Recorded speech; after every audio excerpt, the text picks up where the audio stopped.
안녕하세요, 끄덕천입니다. 리버풀이 개막전에서 본머스에게 승리를 따내며 리그 2연패를 달성하기 위한 기분 좋은 시작을 하게 되었습니다. 주전 라인업 중 무려 4명이 신입생이었고 3선의 기둥이 흐라벤베르가 결정하기도 해서 오늘의 승리가 더 값졌다 할 수 있습니다. 공격에서 2명, 수비에서 2명이 새로운 얼굴이라 아직 손발이 잘 맞지 않는 모습을 보여줄 만했지만 에키티케의 데뷔골이자 리버풀의 시즌 첫 득점, 키에사의 프리미어리그 데뷔골 등 공격수로 분류되는 전원이 득점을 기록하며 기분 좋은 스타트를 끊었는데 어떻게 리버풀이 경기를 풀어나갔는지 라인업부터 경기 내용까지 전체적으로 알아보겠습니다. 끝까지 시청해주시면 감사하겠습니다.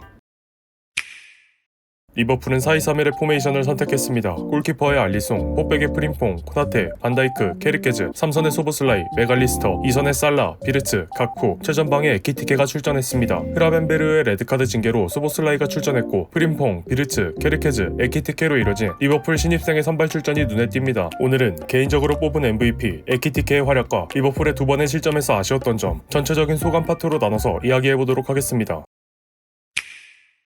이번 경기에서 가장 눈에 띄는 선수를 뽑으란다면 대부분 에키티케를 뽑으실 것 같은데 저라고 크게 다르지 않습니다. 득점이나 도움에 관련된 플레이 말고도 그냥 축구를 잘하는 선수구나 라는 생각이 들었고 경기 장면으로 바로 이야기해보겠습니다. 첫 번째로 전방 압박입니다. 압박 자체도 영리하다 느껴질 만한 부분은 패스의 선택지를 강조합니다. 무슨 뜻이냐면 점선으로 표시한 것처럼 상대 선수에게 최대한 붙어서 가까운 선수로의 패스기를 최대한 제한하고 멀리 떨어진 선수에게 혹은 후방의 골키퍼에게 패스하도록 선택지를 강요하는 것입니다. 그렇다고 멀리 공을 패스하자니 각포가 공을 뺏을 만한 위치에 있습니다. 상대의 빌드업 상황 자체를 영리하게 틀어막는 에키티케의 압박 능력을 확인할 수 있습니다. 두 번째는 공간을 만들어주는 능력입니다. 방금 상황에서 실제로 각포가 패스를 자르는 데 성공했습니다. 여기서 에키티케는 각포가 가운데로 침투하기 편하도록 좌측면으로 달리기 시작합니다. 단순히 공간을 내주는 역할뿐 아니라 자세히 보시면 보머스의 모든 수비가 각포를 보고 있습니다. 돌려 말하면 에키티케를 보는 선수가 없다는 것입니다. 즉 에키티케는 각포에게 공간을 내준과 동시에 프리롤 상태로 움직이며 한 동작으로 두 가지의 효과를 내버렸습니다.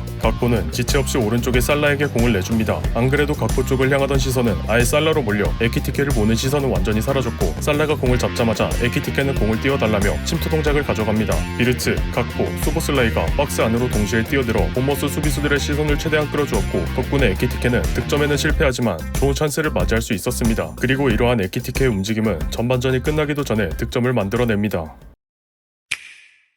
전반전 리버풀의 득점 직전의 상황입니다. 에키티케가 공을 받아주러 내려오는데 상대 수비수가 에키티케를 따라 나오며 각포 주변으로 큰 공간이 생기게 됩니다. 에키티케 주변에 선수들이 많았기 때문에 공을 그대로 후방의 반다이크에게 패스해줬고 에키티케는 전방으로 복귀하는 대신 그 자리에서 이후 상황을 살피기로 합니다. 따라서 에키티케에게 맨투맨으로 붙어있던 수비수도 돌아가질 못했습니다. 반다이크는 잠깐 공을 키핑해 압박을 풀어주고 다시 에키티케에게 공을 내줍니다. 에키티케는 그 공을 그대로 메갈리스터에게 패스, 메갈리스터는 공을 잡고 시간을 끌며 본머스의 시선을 모아주었습니다. 비르츠도 공을 받을 것처럼 왼쪽으로 달려서 본머스의 수비를 왼쪽으로 몰아줬습니다. 비르츠의 오프더볼은 생각보다 큰 효과를 불렀는데 공격수가 자유롭게 뛸 만한 넓은 공간을 열어주었습니다. 에키티케가 그 공간을 향해 달리자 메갈리스터는 에키티케에게 패스를 건넸고 붉은색으로 표시한 경로로 잠시 드리블을 했는데 이 과정에서 약간의 몸싸움이 있었으나 침착하게 골대 오른쪽으로 마무리에 성공합니다. 이 득점으로 알 수 있는 것은 에키티케가 주변을 볼 줄 아는 선수라는 것입니다. 주변을 볼 줄 안다는 것은 여유가 있다는 뜻이고 이는 침착하고 완성도 높은 플레이로 이어지게 됩니다. 본인이 하기 힘들거나 주변에 더 잘하는 동료가 있으면 즉시 그 동료에게 내어주고 더 효율적인 움직임을 가져가는 영리한 에키티케의 무브먼트는 리버풀의 시즌 첫 득점이자 본인의 프리미어리그 데뷔골이라는 멋진 결과로 이어졌습니다.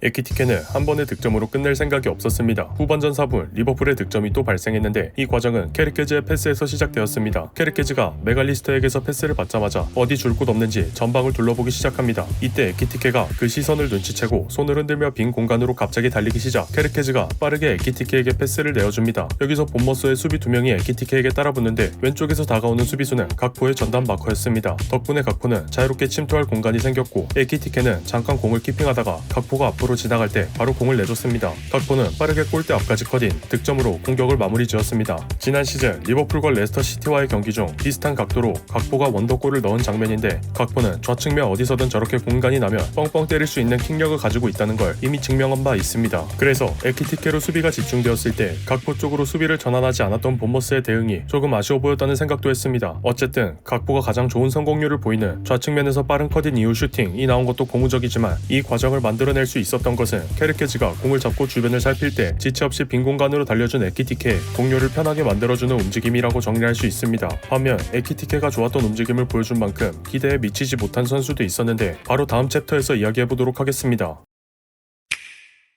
개인적으로 이번 경기에서 아쉬웠던 선수는 흐라벤베르 대신 삼선으로 출전한 소보슬라이였습니다. 크게 두 가지가 아쉬웠는데 첫 번째, 결장한 흐라벤베르의 수비적 기여도와 두 번째, 소보슬라이의 실책성 플레이입니다. 리버풀은 이번 경기 포백으로 시작하긴 했지만 사실상 풀백이 앞으로 나가 공격에 참여하는 변형 3백에 가깝습니다. 기존의 리버풀은 소유권을 잃게 될 경우 수비진 3명만 덩그러니 남게 되어 뒷공간이 무주공산이 될 가능성이 너무 높았습니다. 로버트슨과 아놀드가 한창일 때라면 몰라도 최소한 지난 24-25 시즌은 비어버린 풀백 자리를 흐라벤베르가 지나치게 전진하지 않고 빠르게 복귀하여 공백을 채워주는 수비 방식을 택했습니다. 만약 코나테가 가깝다면 코나테가 그 자리를 채워주고 흐라벤베르가 코나테의 자리로 가게 되는데 아무튼 흐라벤베르가 징계로 결장하게 되어 소보슬라이가 대신 선발 출전하게 되었습니다. 그래서 리버풀의 최후방은 3백이 전부라 볼 수 있었고 본머스는 이러한 약점을 공략하기 위해 소보슬라이를 노리게 됩니다. 살라가 소보슬라이에게 패스를 건네주는데 패스 자체가 갑작스럽긴 했지만 소보슬라이는 곧바로 비르츠의 위치를 확인했습니다. 이 장면에 문제가 있다면 백힐로 패스를 건넸다는 건데 보시는 것처럼 압박이 2명이나 붙은 상황이었습니다. 좋게 포장하면 재치있고 도전적이라 하겠지만 현실은 공을 뺏기는 최악의 결과로 이어졌습니다. 역습 과정에서 브룩스는 최대한 측면으로 달려 코나테를 끌어냈고 안 그래도 숫자가 부족한 리버풀의 3백은 반다이크와 케르케즈만 중앙에 남게 되었으며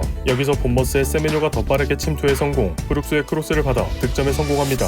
이 장면은 직전 실점 장면에서 본 것 같지만 다른 장면입니다. 살라가 아까와 비슷한 각도로 소보슬라이에게 패스를 건네지만 이번엔 소보슬라이가 리시브가 안 돼서 뒤에 트라오레에게 흘러버렸습니다. 이렇게 뺏겨버린 공이 그대로 세메뇨에 의해 두 번째 속공 실점으로 이어졌습니다. 실점은 충분히 일어날 수 있는 일이지만 똑같은 방법으로 연달아 실점한 부분은 확실히 짚고 넘어갈 필요가 있습니다. 이유는 크게 두 가지로 나눌 수 있다고 봅니다. 첫 번째는 교체 이후 똑같은 전술 선택입니다. 슬롯은 후반전 이른 시간에 프림폰과 케르케즈를 빼고 엔도와 로버트슨을 투입했습니다. 아마 측면에서 뚫리는 장면이 종종 있어서 그랬던 것 같은데 본머스나 레버쿠젠에서 꾸준한 압박을 해본 적은 있어도 강팀에서 압박받아본 기억은 없을 것이기 때문에 선수에 대한 배려와 실점 방지가 아니었나 라는 추측을 해볼 수 있습니다. 어쨌든 이렇게 교체를 가져갔으면 조금 더 수비적인 운용을 할 필요가 있었는데 교체 이후 첫 번째 실점을 당하고도 슬롯은 똑같이 공격에 많은 선수를 배치했습니다. 실점 원인을 제공한 건 살라와 소보슬라이 간 패스 미스지만 만약 조금 더 수비적인 배치를 가져갔다면 실점의 위험성이 낮아지지 않았을까 조심스럽게 짐작해봅니다.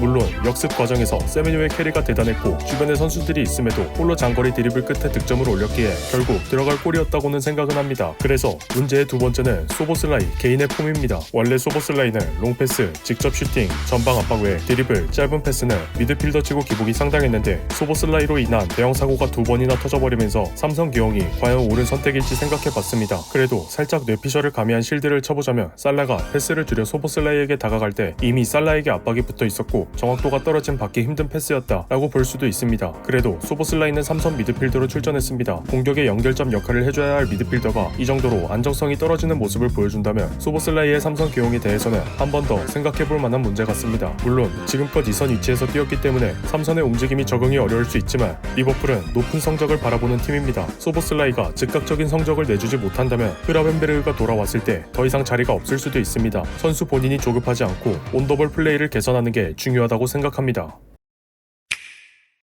리버풀은 지난 시즌 리그 우승팀이기도 하고 이번 경기가 개막전이며 홈 경기였기 때문에 그리고 천문학적인 이적료를 지출했기 때문에 일단 이기고 보는 게 매우 중요했습니다. 어쨌든 리버풀은 개막전을 잘 이겨냈고 신입생들의 활약이 나쁘진 않았지만 양 측면의 후방이 생각보다 많이 노출된다는 점, 흐라벤베르가 오면 해결될 문제 같지만 소보슬라이의 삼선 문제 같은 점은 계속해서 생각해볼 만한 문제 같습니다. 슬롯 감독이 잘 준비해오긴 했지만 역시 쉬운 승리는 없다는 것을 보여준 경기였습니다. 영상 내내 강조했던 에키티케의 좋은 폼이나 큰 기대가 없었던 KSI 극장 결승골 등 개막전부터 안필드 극장이 열린 것을 보니 이번 시즌도 기대를 해볼 수 있겠다는 생각이 들었습니다. 만약 리버풀이 이번 시즌도 우승을 하게 된다면 무리뉴 이후 데뷔 시즌 2연속 우승을 한 감독이 다시 프리미어리그에 등장하게 됩니다. 과연 리버풀의 이번 시즌은 어떨지, 지출한 이적료만큼 의미 있는 성과를 거둘지 지켜보는 것도 재밌을 듯 합니다. 오늘 영상은 여기서 마치도록 하겠습니다. 끝까지 시청해주신 분들께 감사의 말씀을 드립니다. 영상이 재밌으셨다면 구독과 좋아요, 알림 설정까지 부탁드립니다. 더 좋은 영상으로 보답해드리도록 하겠습니다. 감사합니다.